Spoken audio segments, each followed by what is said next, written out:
Colleague, Darna ang anak ko. But not for long, Madam Ali.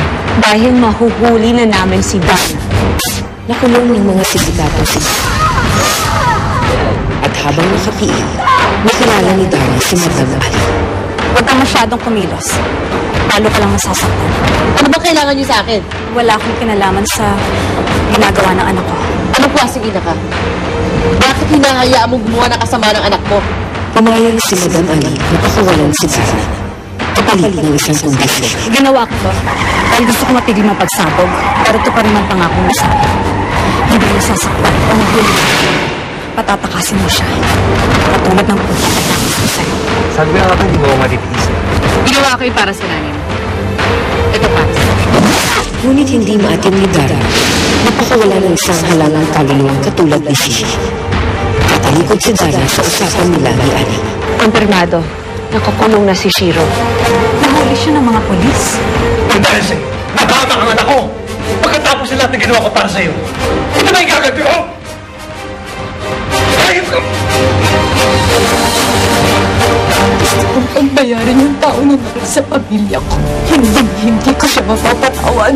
Dito magsisimulang sumabog ang puot ni Ali kay Darna. Hayop ka! Ulaya ka! Kaniloko mo ka!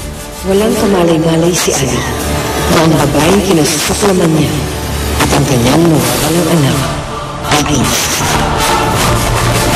Ace?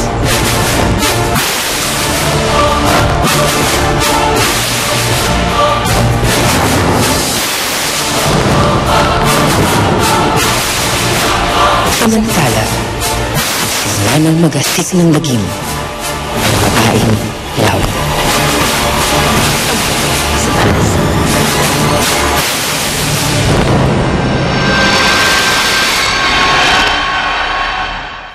May maitutulong po ba ako sa inyo?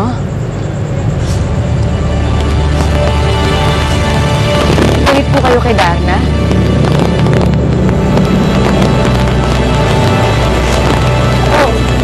Namumuhi ako siya. Hindi siya marunong tumupad sa usapan. Dahil sa kanya, paasawa ko na sa ospital. Nag-aagaw ang buhay. Dahil sa kanya, nawala anak ko. Sigurado po ako na hindi po kayo gustong linlangin ni Darna. At may dahilan po siguro kaya hindi siya tumupad sa usapan niyo, sa kasunduan niyo. Paano mo nalaman na mayroon kang kasunduan ni Darna? Magkakalala ba tayo? Sino ka? Nakausap ko si Valentina. At meron na tayong front page bukas. Ang title natin, Valentina, ang bagong pag-asa ng San Martin. Ha? Di mo maganda? Kakaiba. Di ba? Ha? Huwag na kayo naiya. Sige na, magpalakpakan na kayo. Ha? Ayos ba? Ayos yan. Putak eh. Si Gabriel po, hindi po pumalakpak. Gusto kong gawa ng follow-up report ang pagkawala ni Baby Ana. Meron bang bagong findings? Impormasyon? Wala. Pero hanggat hindi natin nahahanap si Baby Ana, hindi dapat tayo tumigil sa pagbabalita sa kanya. Isang sanggol ang nawawala sa bayan ng San Martin. Importante ito.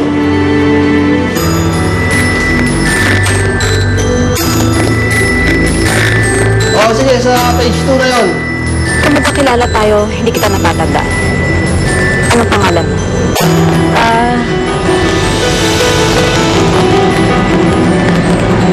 Ako si... Si Don Janicio. Critical na ang kondisyon niya. Baka anumang oras ay hindi pwede mamatay ang asawa ko. Bakit ka magigilty? Eh, ginawa mo lang naman yung tama ah. Dahil lang ako na hindi ko tinupad. Pagkatapos niya akong palayain, pakawalan, na ang tanging hiling niya lang sa akin, patakasin ko si Shiro. Hello? Criminal kayo si Shiro. Eh, dapat lang siya makulong sa lahat ng kasamaan na ginawa niya. Ano? Ang kitid ng utak ng Madam Ali na yun, no? Hindi siya dapat magalit sa'yo. Magalit siya sa anak ng sindikato.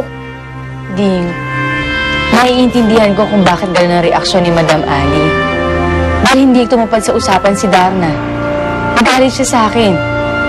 Dahil doon nakulong ang anak niya, hindi sila magkasama. Pero, Nauunawaan ko ang nararamdaman niya. Pero ding magulang siya. Kahit kriminal pa yung anak niya, mahal niya yun.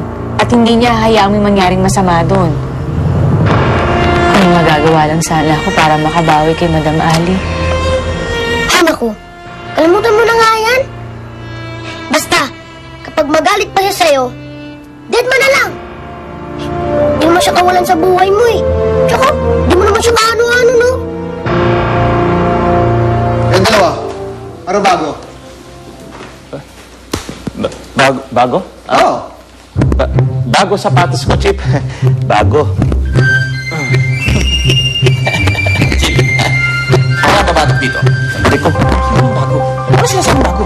Eh, hindi man bago yung sapatos mo. Luma na yan eh. Bagong laba lang yan eh. Oh, bakit? May sinabi ba akong bago? Ang sabi ko, bagong laba. Hindi ba ako tapos? Huwag mo akong... Ano ba? Liwan-liwan lang. Sabi mo, bago. Aray ko, Chip. Aray ko po. Pinawalo ko niyo ba ako? Hindi po. Ha? Sinesweldo ako para lokohin ako? Hindi naman po, Chip. Wala naman po, Chip. Huwag naman po. Hindi naman. Bagong balita ang tinutukoy ko! Chip, ito nga ang bago eh. Chip, ito ang bagong balita. Isasabihin ko sa inyo. Naalala niyo ba si Shiro? Yung leader ng Basukaga? Hindi ba't nakakulong siya ngayon? Ito na, Chip. Kapag natalo siya sa kaso niya, kita ang sentensya. Kaya siya ang kauna-unahang tao sa bayan ng San Martin na bibitayin. Pwede! Pwede natin gawing local debate yan. At kung papayag ba ang bayan ng San Martin ng death penalty? Alam mo kahit pa paano, may silbi ka rin pala eh. Yes. At hindi mo iniwan yung utak mo sa bahay niyo. Hindi, Chip. Oo, ano report? Nag-alarm ako, Chip. Ilagay ko dito sa cellphone. Don't leave your brain at home. Pwede pala yun. Gagayahin kita. Chief, pwede ba makausap si Shiro? May ginagawa akong article tungkol sa death penalty. Kung sakasakali, siya ang unang bibitayin sa San Martin. Hindi tumatanggap ng bisita si Shiro. Kahit nga yung nanay niya, ayaw niyang kausapin. Tulong! Tulong! Yung kaibigan ko, pinatay ng babaeng nakakalipad. Babaeng nakakalipad? Si Darna? Hindi si Darna. May pakpak ang babaeng ito. Manananggal. Hindi rin manananggal. Hindi naman nati ang katawan niya. Saka yung pakpak niya. Saka ito, parang gawa sa metal. Teka. Ayusin mo yung kwento mo. Ano ba nangyari?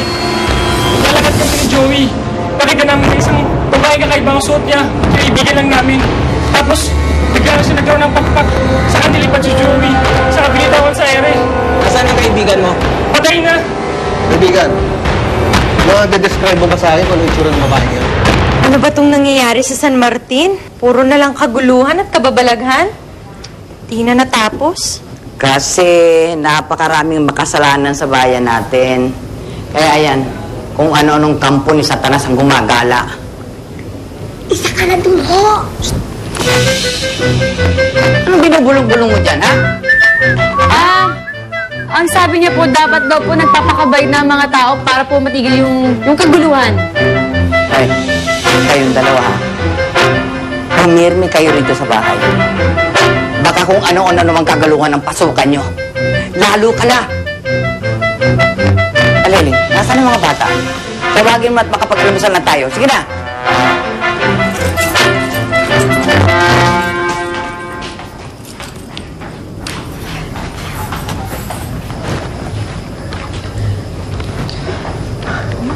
Tata Marda, totoo kaya itong balitang to? Tingin ko nga.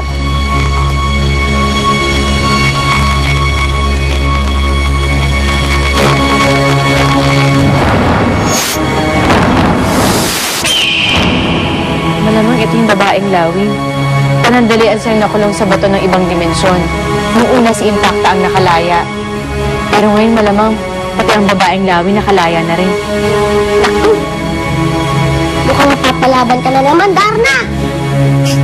Darna?